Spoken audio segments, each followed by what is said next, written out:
Good day, everyone. My name is Charlene J.S. Maria, and I am going to discuss the financial management of teachers. Nowadays, people tend to look for a job with high salary benefits that will support their financial needs. And speaking of jobs, many will agree that one of the stable jobs in the Philippines is teaching. Most of the teachers, after passing the licensure examination, will more likely seek teaching positions in public schools, aiming to finally land a job with higher compensation compared to other private institutions. While others tend to apply to prestigious schools, colleges, and universities that are offering high salaries with good benefits.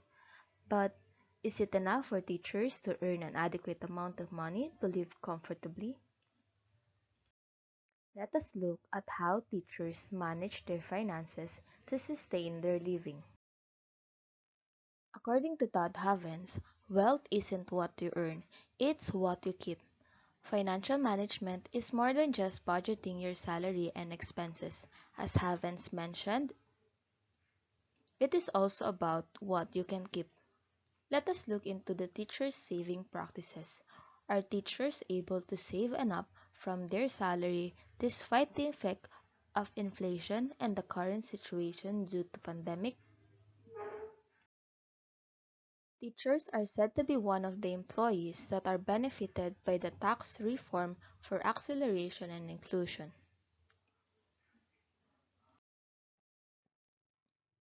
According to the result of the survey that I have conducted, most of the respondents are saving less than half of the time.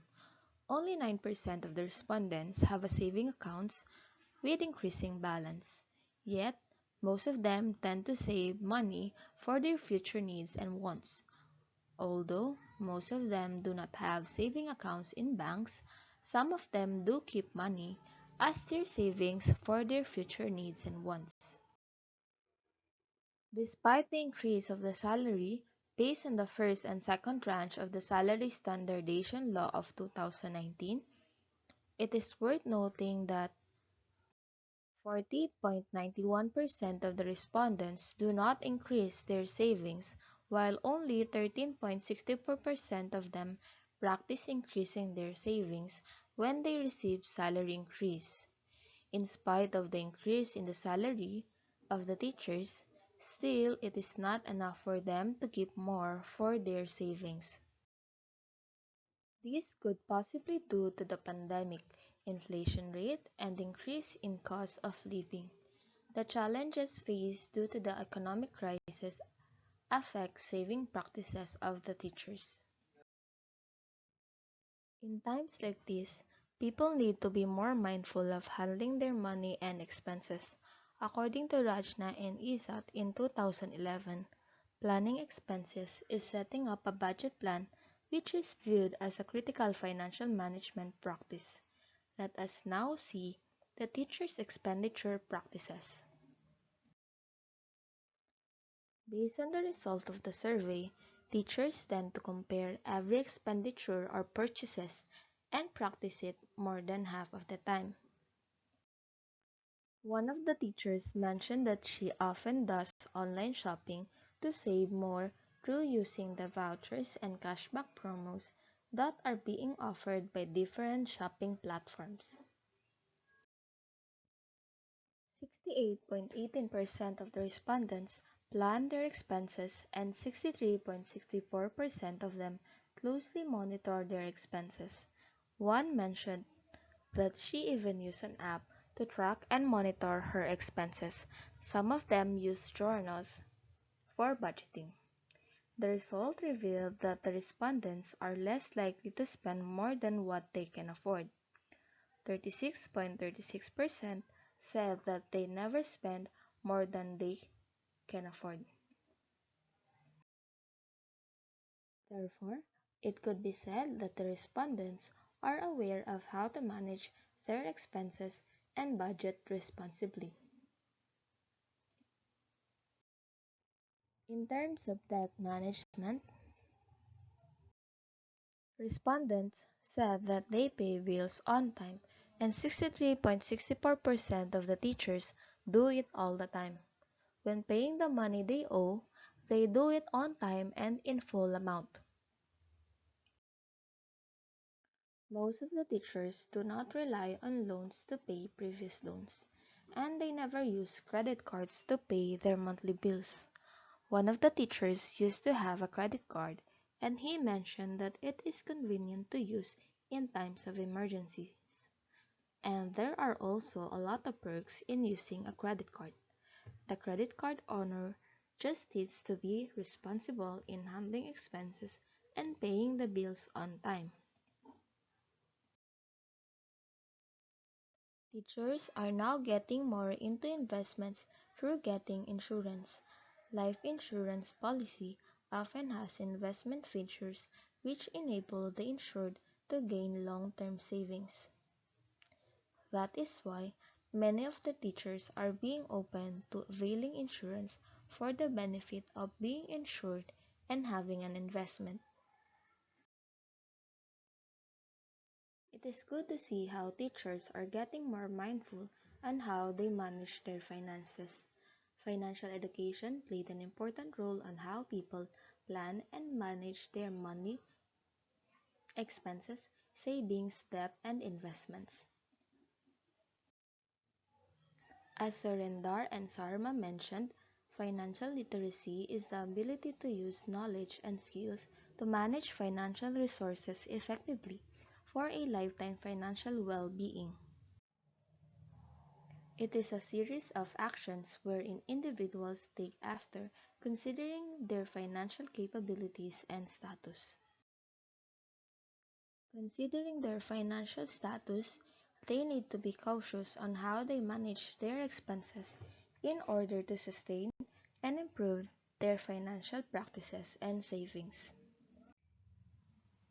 With a combination of their experiences, ideas, and practices in managing their finances, they could effectively achieve personal economic satisfaction.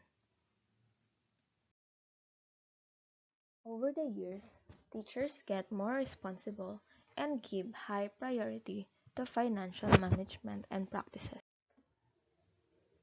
Based on the result of the survey and interview of this topic, it revealed that teachers recognize the importance of budgeting and considering various factors in order to improve their financial management practices. Factors which respondents indicated to be affecting the financial management practices includes participation in financial literacy training or seminars, availing investment, and being well compensated. Respondents are well aware of managing their expenses because some of them already participated in training about financial literacy and financial management, while others already talked to various financial advisors as they were interested in availing insurance and investments in one plan. The internet also is one of the useful tools for them to be aware and improve their financial habits.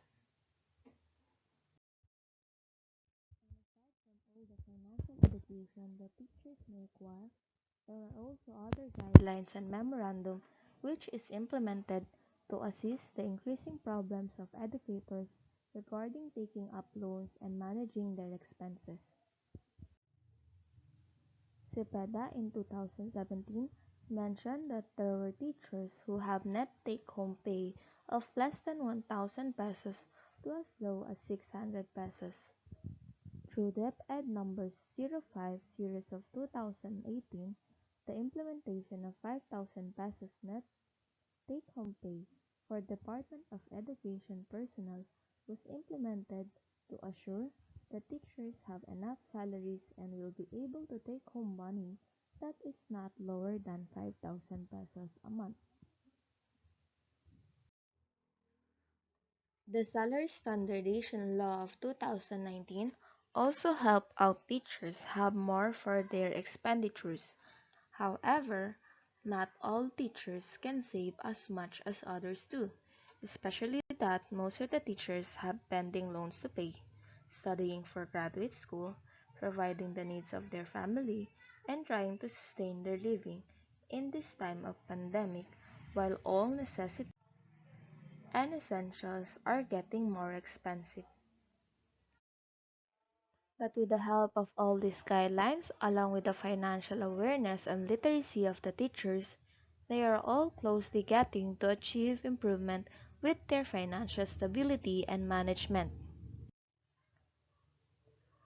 The assistance given by the Department of Education and the government must be wisely handled. Teachers are now careful of managing their finances, especially that there are a lot of uncertainties that may occur. Getting insurance and investment is one of the wise decisions, and having a tracking and budgeting plan is a great way to manage their finances. That will be all. Thank you.